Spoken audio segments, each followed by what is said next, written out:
Hello student, class 12th ए और B. तो आपकी फिजिक्स में सेकंड यूनिट स्टार्ट हो गई है जिसका नाम है धारा विद्युत, करंट इलेक्ट्रिसिटी। इसमें मैंने वैद्युत चालन नाम का चैप्टर, जो 5वां चैप्टर था, वो समझाया था। इसी यूनिट में छठा चैप्टर है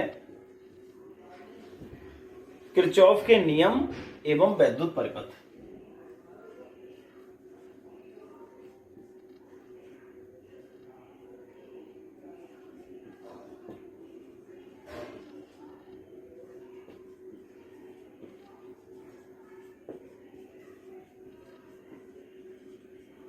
किरचॉफ के नियम एवं वैद्युत परिपथ।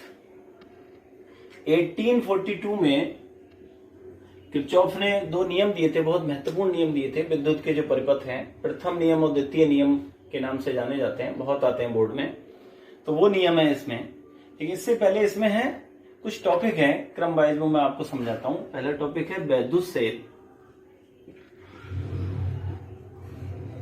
सेल आप जानते हो, दैनिक जीवन में देखा है आपने कि सेल बनता कैसे। कोई बर्तन ले लिया, उसमें NaCl, कॉपर सल्फेट आदि का घोल भर लिया और उसमें धातु की दो छड़ें ले ली, इनको हम इलेक्ट्रोड कहते हैं। एक को कैथोड कहते हैं, एक को एनोड को। तो विद्युत के द्वारा इसको पूरा चार्ज कर लिया। चार्ज एक सेल है जिसमें ऊर्जा है। उसके बाद में ये हमने पॉजिटिव और नेगेटिव के बीच में कोई एक चालक तार जोड़ दिया, कोई परिपथ जोड़ दिया। तो धारा इस तार में धन प्लेट से ऋण प्लेट की ओर बहने लगेगी, अर्थात इलेक्ट्रॉन ऋण प्लेट से धन प्लेट की ओर जाते हैं। उस धारा को हम विभिन्न कार्यों में यूज करते हैं। अब ये जो मटेरियल है वो ड्राई भी हो सकता है, सूखा भी हो सकता है और लिक्विड फॉर्म में भी हो सकता है। ये हम इनको प्लेटें बोल देते हैं। अब कई प्लेटें हैं और उनका एक समूह बना लिया गया है, तो हम उसको फिर बैटरी कहने लगते हैं। बैटरी और सेल में ये अंतर होता है। सेल में केवल एक जोड़ी प्लेटें होती हैं, पॉजिटिव नेगेटिव, और बाकी बैटरी में 4, 6 इस तरीके से और भी हो सकती हैं। तो सेल का काम क्या है? किसी परिपथ में रासायनिक ऊर्जा को विद्युत ऊर्जा में चेंज करना, ये सेल का काम है। अब आता है सेल का विद्युत वाहक बल। विद्युत वाहक बल सेल का क्या है कि किसी सेल द्वारा आवेश को परिपथ में चलाने के लिए जो कार्य किया जा रहा है, जो उसके अंदर ऊर्जा थी वो खर्च हो रही है। कार्य करने से मतलब जो हमने ऊर्जा दी थी वह, और जो आवेश दौड़ रहा है परिपथ में, इन दोनों राशियों के अनुपात को सेल का विद्युत वाहक बल कहते हैं। मात्रक क्या हो जाएगा इसका? जूल प्रति कूलम। ये सेल का विद्युत वाहक बल। अब जब किसी परिपथ में आवेश दौड़ता है तो प्लेटों, ये जो घोल है उसके अंदर से होकर भी आवेश दौड़ता है, पूरे परिपथ में चक्कर लगाता है। तो सेल का जो घोल है वो उस आवेश या धारा के मार्ग में रुकावट उत्पन्न करता है, जिसे हम वैद्युत सेल का आंतरिक प्रतिरोध कहते हैं। प्रतिरोध, रुकावट। एक बाह्य परिपथ का प्रतिरोध होता है, वो आपने पिछले चैप्टर में पढ़ लिया, विभवांतर बटे धारा का अनुपात, ओम का नियम जिसको कहते हैं। एक सेल के घोल का प्रतिरोध होता है, इसको स्मॉल आर से शो करेंगे। अब किसी सेल का विद्युत वाहक बल E है, E, परिपथ में मिलने वाली धारा I है, और बाह्य परिपथ जिसमें हम सेल का सिंबल ये होता है, एक बड़ी प्लेट एक छोटी, माइनस प्लस। अब हमने इस परिपथ में धारा प्राप्त की, ये R है, ये धारा चली गई प्लस से होकर और घूमती हुई माइनस की ओर आ जाती है। तो इस सेल का विद्युत वाहक बल होगा ये इस बाह्य परिपथ में उत्पन्न विभवांतर I/R। इस विद्युत वाहक बल से हमको बाह्य परिपथ में भी विभवांतर मिल रहा है और इसके सेल के अंदर घोल में भी ये विभवांतर ड्रॉप हो रहा है, प्रवाहित होने वाली धारा और सेल का आंतरिक प्रतिरोध। अब इसमें से कोई सी भी राशि पूछी जा सकती है। बाह्य परिपथ का विभवांतर पूछा जा सकता है, विद्युत वाहक बल पूछा जा सकता है, आंतरिक प्रतिरोध पूछा जा सकता है। अब चूंकि B बराबर क्या होगा IR, तो इसे ऐसे भी लिख लेंगे IR और I small r, I common ले लेंगे, R प्लस R हो जाएगा। ये भी संबंध होता है। ये तो सेल के बारे में इसमें जानकारी थी। और उसके बाद एक टॉपिक आता है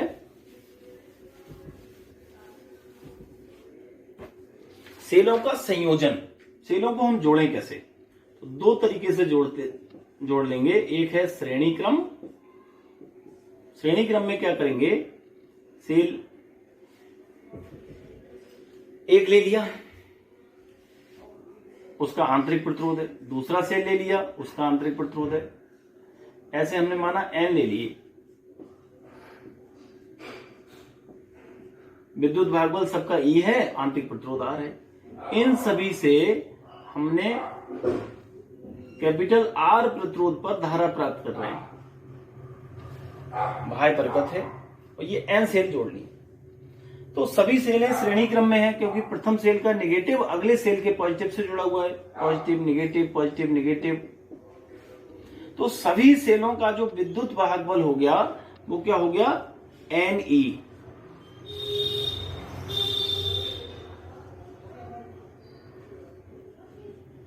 कुल विद्युत भाग बल। और सेलों का कुल आंतरिक प्रतिरोध क्या हो गया,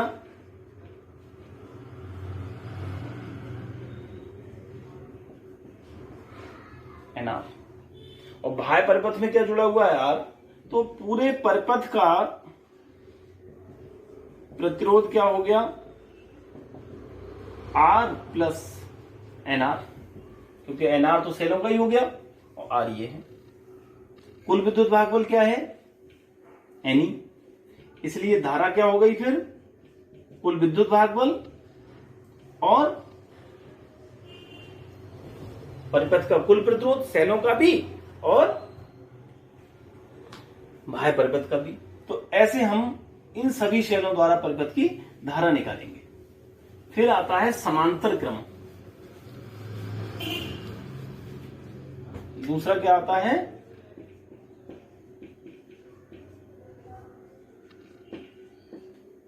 समांतर। इसमें सेलें कैसे जुड़ेंगी, ये जुड़ गई, एक दूसरी ये जुड़ गई, डॉट n जोड़ दी, n इसलिए डॉटेड बना दिया। इन सभी के जो प्लस रे हैं वो एक बिंदु से जोड़ दिए,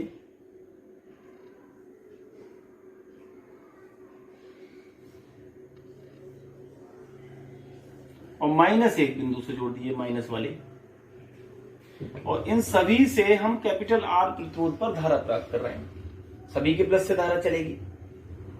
लेकिन समांतर क्रम में जो विद्युत भाग बल है वो एक जैसा रहेगा, पूरे परिपथ का E रहेगा। ये ऐसा नहीं N ही हो जाएगा। समांतर क्रम में विभवांतर समान रहता है, पिछले चैप्टर में पढ़ा था।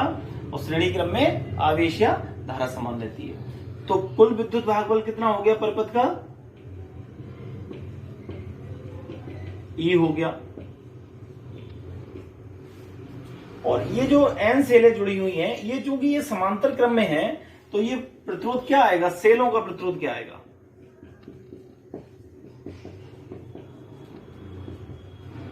समांतर क्रम वाला लगाएंगे 1/R1, ये R और ये n/R, तो ये हो जाएगा n/R, तो R हो जाएगा,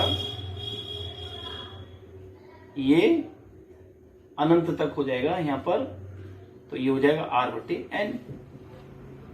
ये सेलों का प्रतिरोध, ये R1 मान लो, ये केवल सेलों का प्रतिरोध निकला। अब ये और जुड़ा है, इसलिए परिपथ का, पूरे परिपथ का कुल प्रतिरोध क्या हो गया, R/N प्लस R।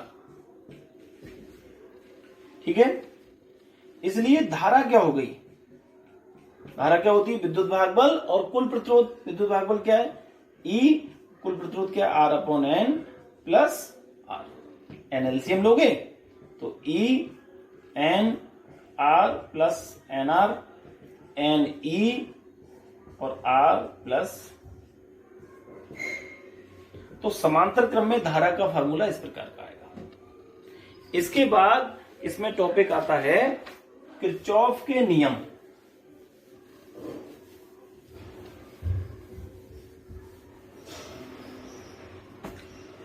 किरचॉफ के नियम में 1842 में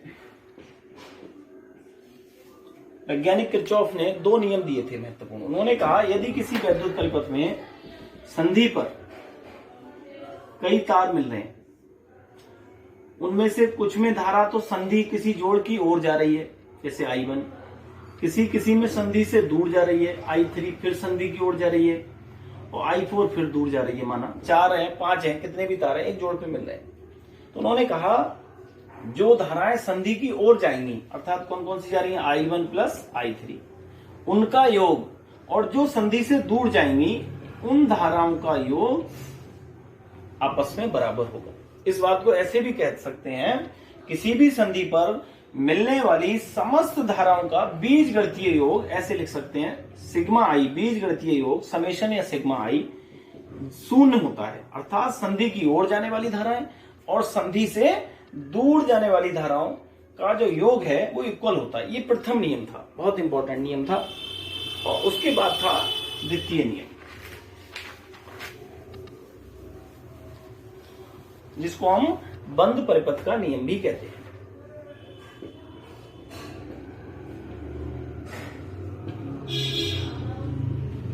द्वितीय नियम में क्या था, ये कोई सेल है, ये प्रतिरोध R1 है, दूसरा सेल है, ये प्रतिरोध R2 है और ये बंद हो रहा है। ये एक और प्रतिरोध लगा हुआ है R3। इन सेलों से धारा इससे I1 चली, इससे I2 धारा चली, ये इधर आ गई I1 प्लस I2 हो गई, पॉजिटिव से चलती है और इससे गुजरते हुए चली गई। प्रथम सेल के नेगेटिव पर I1 आ गई और इधर I2 आ गई, फिर से बंटवारा हो गया, ऐसे धारा चल रही है। तो किरचॉफ ने ये बताया कोई परिपथ बंद है, इसको पास कहते हैं, बंद परिपथ। 2 बन गए इसमें, इस सेल का विद्युत भागबल E1 है, इस सेल का विद्युत भागबल E2 है। तो उन्होंने कहा किसी भी बंद परिपथ में जो धारा जिस प्रतिरोध से होकर गुजरती है वह धारा और प्रतिरोध की गुणा, जैसे I1 R1। अब ये दिशा भी है, इसमें एंटी क्लॉकवाइज मानना है, तो ये तो इसी दिशा में चलना है, इनकी तो गुणा हमने प्लस ले ली। अब यहां विपरीत हो गए, माइनस I2 R2, अर्थात धारा और प्रतिरोध की गुणा, लेकिन इसमें प्लस माइनस भी है। यदि आपने ये घड़ी के विपरीत मान लिया है और हम जो तीर माना है उसी की दिशा में धारा चल रही है, तो धारा और प्रतिरोध की गुणा को प्लस लेंगे, और देखिए ये विपरीत हो गए, ऐसे घूम के आए, यहाँ I2 ऐसी जा रही है तो इसकी गुणा नेगेटिव लेंगे। ये हो गए, दोनों प्रतिरोध निपट गए। और इन सेलों के जो विद्युत भागबल हैं उनको भी लिख लें।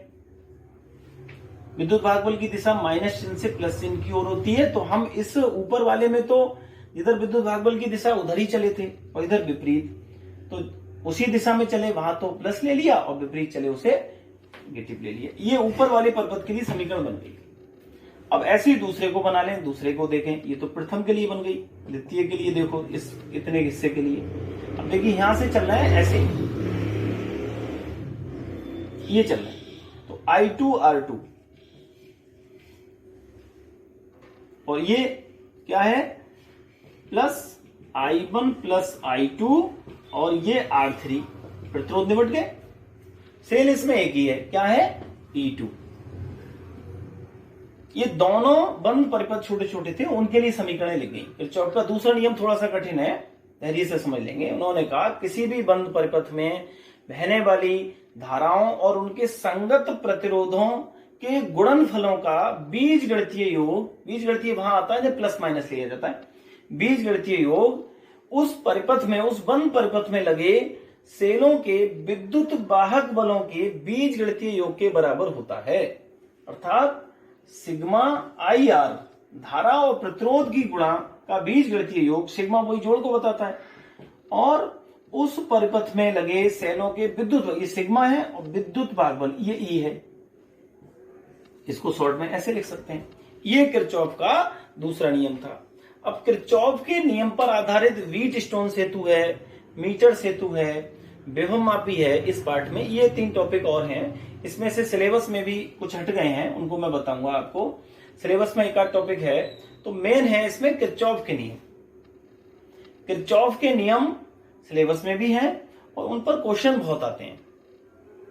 सेलों का संयोग, किरचॉफ के नियम, वैद्युत सेल और उन पर आधारित न्यूमेरिकल आप समझेंगे। ये वीडियो देखने के बाद दूसरी यूनिट आपकी यहां समाप्त हो जाएगी। दूसरी यूनिट में केवल 2 ही चैप्टर थे, पहला था वैद्युत चालन और दूसरा था किरचॉफ के नियम। पहली यूनिट में 4 चैप्टर थे, इस प्रकार 6 चैप्टर हो जाएंगे, 2 यूनिट आपकी समाप्त हो जाएंगी। मैं आपको पहले ही बता चुका हूं, किसी भी वीडियो में आप कोई कार्य नोट नहीं करेंगे, केवल समझेंगे, सुनेंगे ध्यान से, कुछ नोट नहीं करना है साथ साथ। क्योंकि जब आप नोट भी उसे कर रहे होंगे, सुन भी रहे होंगे, देख भी रहे होंगे, सुनना, देखना, नोट करना, 3 जगह आपका दिमाग बट जाएगा। एक ही जगह अपने ब्रेन को कंसंट्रेट करिए, अपने दिमाग को एक ही जगह फोकस करिए, पूरी बात आप समझ लीजिए, किताब भी पास में रख लीजिए, उसकी हेल्प लीजिए, उदाहरण देखिए, बहुविकल्पी देखिए, अति लघु क्वेश्चनों को देखिए कि ये चैप्टर हो गया है, इसके ऊपर कैसे कैसे क्वेश्चन आते हैं बोर्ड में। मैं आपको सिलेबस भेज ही चुका हूं, जो सिलेबस में हट गया है वो टॉपिक भी है किताबों में, ये आपको ध्यान रखना है। क्योंकि किताबें पहले प्रिंट हो गई थी, सिलेबस बाद में हटा है, तो उन टॉपिकों को आप मत छुइए। क्योंकि जो टॉपिक हैं पहले उन्हीं को पढ़िए, क्योंकि उन्हीं को पहले पढ़ना और समय पे पूरा करना, यही अपने आप में चुनौती है। इतने छोटे सब्जेक्ट नहीं है, काफी बड़े हैं जो बहुत समय लेके होते थे। अब समय भी आपके पास कम है और दूरी भी बनी हुई है, क्योंकि अब ऑनलाइन आप पढ़ाई कर रहे हैं और ऑनलाइन प्रत्येक वीडियो को आप देखिए, समझिए।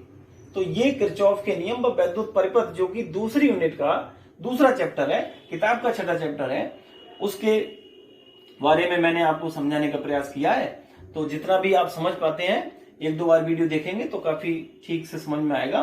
धैर्य रखिए, सब कुछ ठीक हो जाएगा। 12th A और B के भैया बहन इस वीडियो को समझ लेंगे। इसका जो मटेरियल हम भेजेंगे वही क्रम रखेंगे। हम आपको 83 पेज नंबर तक पहले भेज चुके हैं, फिर वैद्युत चालन के जो क्वेश्चन है वो भेजेंगे, उनके पेज नंबर आगे बढ़ेंगे। पेज को आप नहीं छोड़ेंगे, जिससे आपका कोई टॉपिक मिस नहीं होगा। Thank you.